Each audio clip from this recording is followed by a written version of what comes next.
மன்னார்குடி கோயில்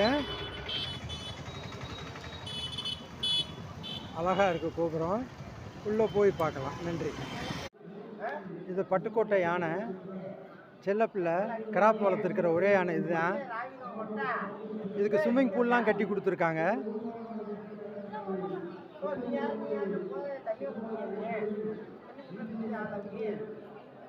அழகு.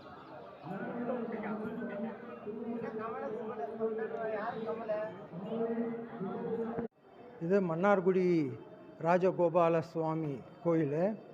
அம்மன் பேர் வந்து கோமதவல்லி தாயார். அதனால தான் இங்கே இருக்கிற யானை பேரும் கோமதவல்லின்னு இருக்குது. கோயில் அருமையாக புனரமைப்பு செஞ்சுருக்காங்க. இப்போ சமீபத்தில் தான் பாலாலயம் செஞ்சுருக்காங்க. அதனால் கோயில் பூரா ரொம்ப அழகாக இருக்குது.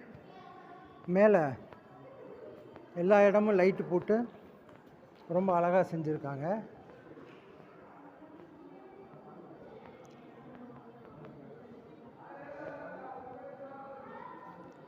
நிறையா செலவு பண்ணியிருக்காங்க. ஏன்னா இருக்கிறதுலே பெரிய கோயில், கட்டடங்கள் முழுசாக இருக்கிற ஒரு முழுமையான கோயில். ஆனால் சுற்று வட்டாரத்தில் இன்னும் புனரமைப்பு பணிகள் மண்டபங்கள்லாம் கட்டிக்கிட்டு தான் இருக்கிறாங்க. இங்கே பாருங்கள், கட்டடங்கள்லாம் இன்னும் கட்டிக்கிட்டு தான் இருக்கிறாங்க.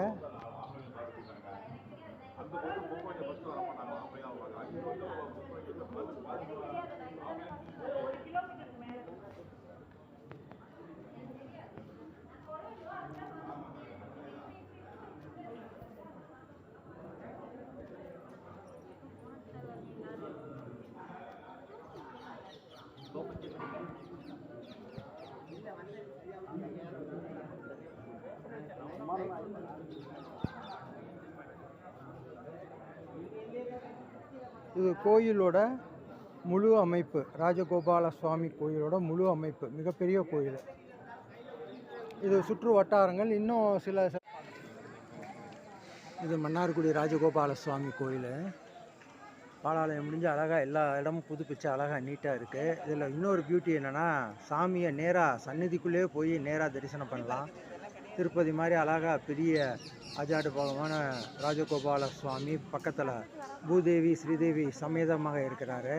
அதே மாதிரி செண்பக மலர் மீது, அதாவது தாமரை மீது அமர்ந்திருப்பதனால செண்பகவல்லி தாயார் அவரும் சன்னதியும் உள்ள கோயிலுக்குள்ளேயே நமக்கு அலோவ் பண்ணுறாங்க.